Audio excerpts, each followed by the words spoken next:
I've seen the future. Hey everybody, it's Colette Baron-Reid. Welcome to this week's Oracle Guidance and Lesson. And we're going to be using both of my decks this time. The new deck, the Good Tarot, and my trusted Oracle deck, Wisdom of the Oracle. So I'm gonna show you actually how to work with two decks at the same time to get a reading. Now, why are we doing this? Because we are asking a very specific question, and your question is as important as the cards that you pick. In fact, it's even more important because whatever intention that you have is going to show up in the cards.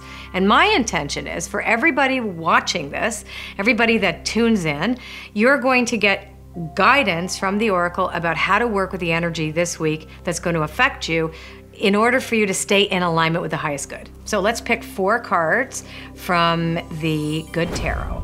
Now I'm going to choose the first card, which we call an anchor card, and then the second card and the third card and the fourth card tell a story, right? So they tell a story.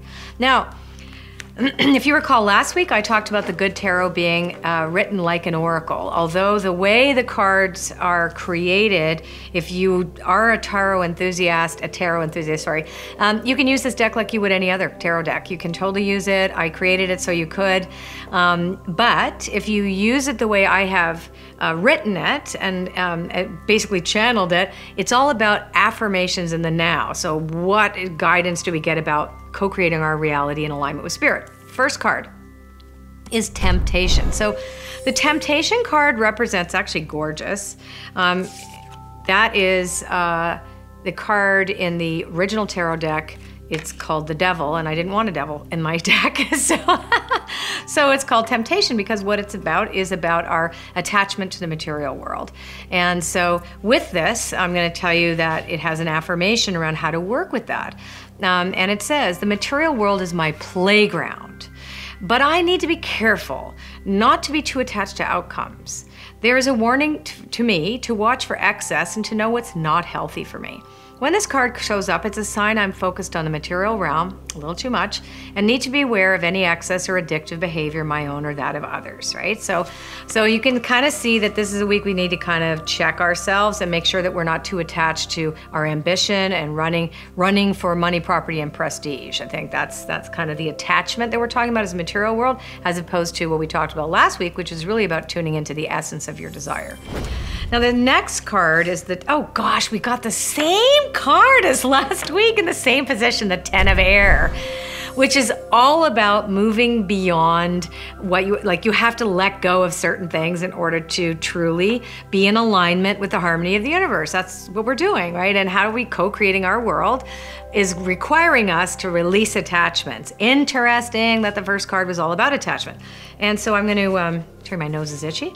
Going to read you the 10 of Air. I don't know why. The only time my nose itches is when I'm on camera, okay? Like, I don't understand that in the slightest at all. Like, never else, only when I have a camera in my face. Okay, so here is the affirmation for 10 of Air, because we co-create our desire and our future in the now. It's not down the road. It's we adjust who we are now in order to receive the future that we desire, right? Okay. Graceful endings and hopeful beginnings meet a point of epiphany, an aha. It's all up to from here as I bless the ending, grateful of the lessons I've learned that can free me from patterns that no longer serve me. I allow my circumstances to end with grace, as I know something better will appear at any time. And I'm grateful and thankful that from now on I can respond differently to my challenging situations. Kind of interesting. It looks like there's a lot of focus on what we want and then needing to we're gonna step back.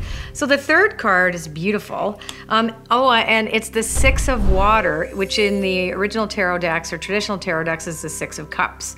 And this is about nostalgia and if you see this beautiful art, the girl here is actually looking into the water and seeing a young self, looking for the good old days. And so this is about letting go what didn't work in the past also, because it's really reminding us this is about the past. Everything that we're talking about now really is about that past. And about, if we're really going to tune into a new future, then we can't hold on to our old ideas about what the future should look like, because we're limiting ourselves and we're not really tuning into Spirit's imagination. We're just using our limited one. So here is the affirmation about how to work with this card, because all the affirmations are about how you have worked through the lesson, not that you are predicting the lesson. It means that this is, what we need to do in order to be in the highest good, right? So that's why it's called the Good Tarot. It's all about the highest good. If I am being triggered to remember the past, I can enjoy the warm memories, but must recognize that they are ephemeral. Emotion can color my recall and distort my understanding of what is happening today. I acknowledge and heal old wounds. I can experience security today, enveloped in the arms of divine love. There is no need to return to the illusion of a golden era of yore, because I can begin co-creating a better reality right now. Authentic healing and joyfulness will be mine if I stop rekindling the emotions of the past. So this is interesting. And the last card, I love this last card. It's the Four of Fire, and in the traditional tarot, it's the Four of Wands. So it's that, happy card where it's the card of marriage, it's the card of integration, of bringing all these pieces together so that we can see it and feel that we have enthusiasm and inspired action around this. This is an action card. It's a card that culminates all of this work that we've done. And I'll read you the affirmation, and I'm going to be reading them for you guys so you get the hang of how to work with the deck. So again, we want to co-create a reality, all of us, in the highest good for all, in alignment with what is our highest good individually, right? So you're unique, I'm unique, but this speaks to all of us. So this says we're entering into a new creative phase and a celebration, pleasure and harmony in relationships. Dancers have partners, singers have musicians helping them create sweet music, and I find others who are in sync with me and my desires. It's a time for celebrating friendship and all what others bring to my life, a time for revelry and relishing the pleasures of being in good company. Making magic together with others is the focus of this time. So for me, if I were to summarize this, it's telling us about letting go of something that doesn't work for us anymore, realizing that we can become too attached to an outcome, and that doesn't work either. So it's about rising above those mental constructs and moving and letting yourself connect with other people. It's that synchronistic connections with others that help elevate us. So we're going to summarize it with two cards from the Wisdom of the Oracle this week. So what would the Oracle guidance be to work with the energy this week, and the lesson? There you go again. Isn't that amazing? You can't make this up. So we've got Truth Be Told, which is about rigorous honesty about everything that we've talked to. Like, where are we attached? Where are we putting, making our higher power the material world? What do we need to leave behind? Can we do it gracefully without attachment? When do we get stuck in the past? And yearning for the good old days, like when do we distort our memory? And, when do we actually say, okay, enough of this. I'm gonna, allow myself to work in a we. We're in a collaborative universe. So the Truth card is perfect, and the next card is the Tribe, which mates the last one, Four of Fire and the Tribe. The Tribe is all about other people, and it's about who we associate with and the kind of people that mirror back to us our highest good, and where we can feel that we are of service, and it's also of mutual collaborative aid.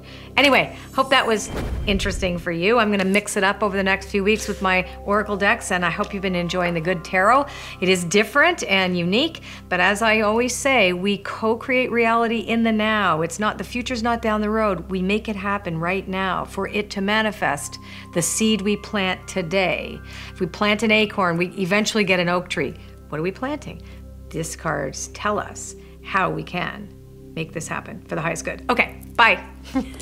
And if you like this video, share it with your friends, like my channel or subscribe to my channel, and leave a comment. I'd love to hear what you think of the new format. I've seen the future. It's beautiful.